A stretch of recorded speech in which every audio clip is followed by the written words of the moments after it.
You know, it's interesting in the 50s, 60s, 70s, there were two philosophers, one living in France, Michel Foucault, and another living in Czechoslovakia. His name was Jan Patočka.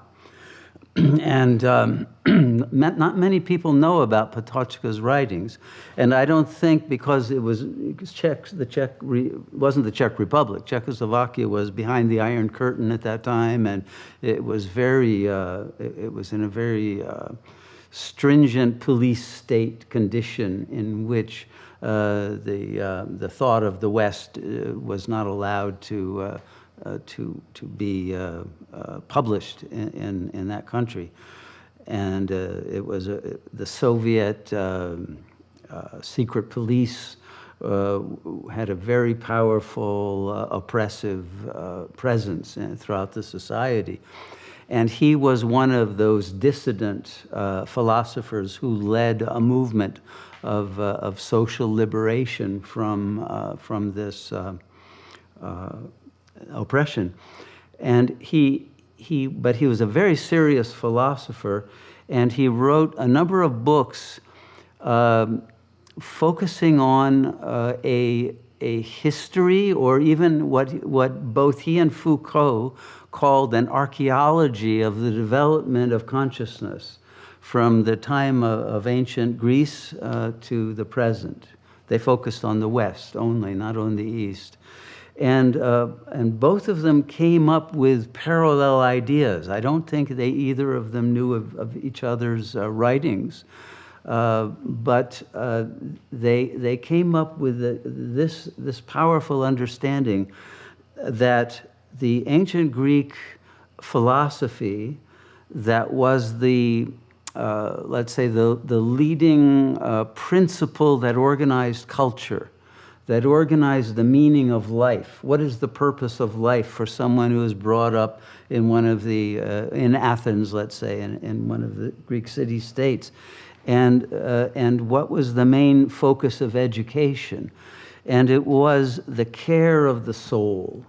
That's what life was about for the Greeks, that you would learn to care for your soul. And all of what that meant, okay? And both of these writers went very deeply into what is care of the soul. And it was only because both Judaism and Christianity were Hellenized, to use the academic term. They were both infiltrated by Greek philosophy, that the jealous God aspect that we talked about the other day, and the oppressive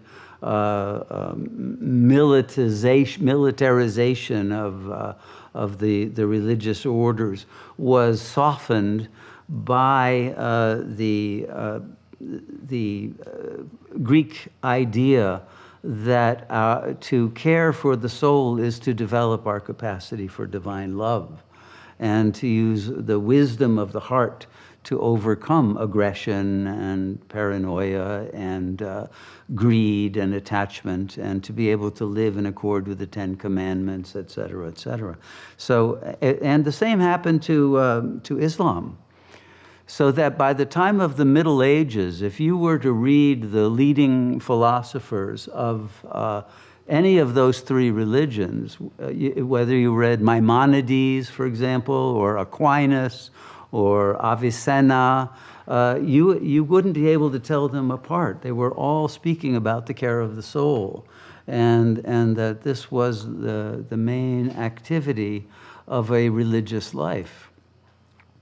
And it was the loss of this core feeling that this is what life is about that caused the decline. The lack of belief in that there is a soul, and the whole question of care of the ego is a very different matter, because what the ego wants is power, and it wants all the satisfaction of its jouissance, it wants security, it wants all a very different kind of life and a purpose of living for profit and gain and power and all of the things that capitalism represents, that movement shifted human consciousness away from what had been our core concern for centuries.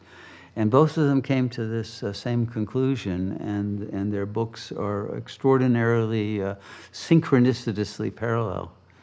So I found that to be very interesting when I discovered that.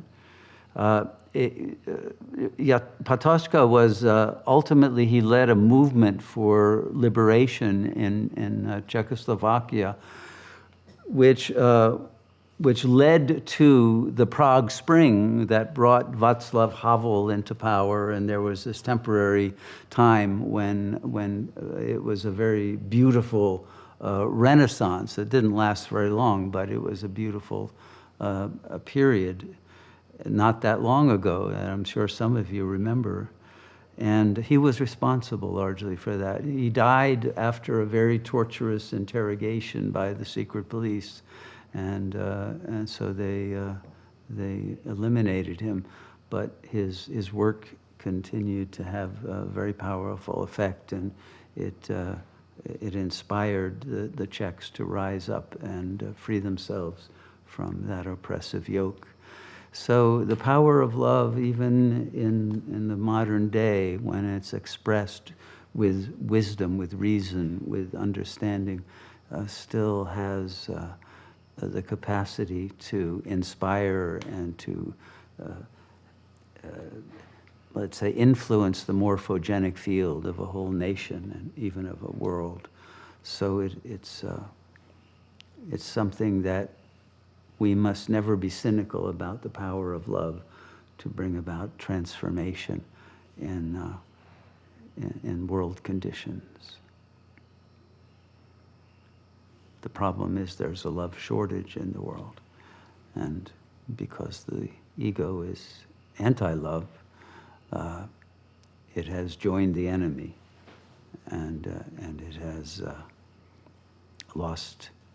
The soul has become imprisoned within that negative casing that is the cause of the demise of our world. So it's only love that will free all of us from the prison that the ego has become. Okay, I'm not sure why that came to mind, but it did. Anyone else want to? Or she? Just in response to that, because that was really interesting, do they write about or recommend like particular practices to care for the soul?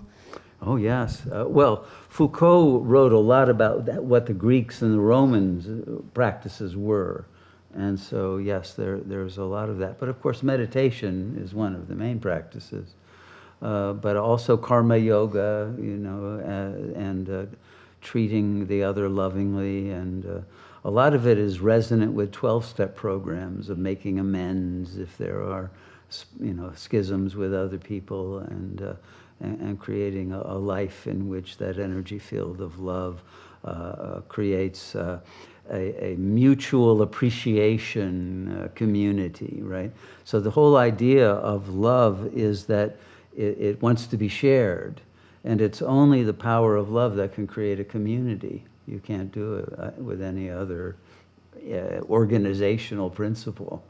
And if you try to use the sword as one, you will end up with not a community, but with a gang, maybe a mafia, but not a true community. So it's the care of the soul was also the care of the community. Okay.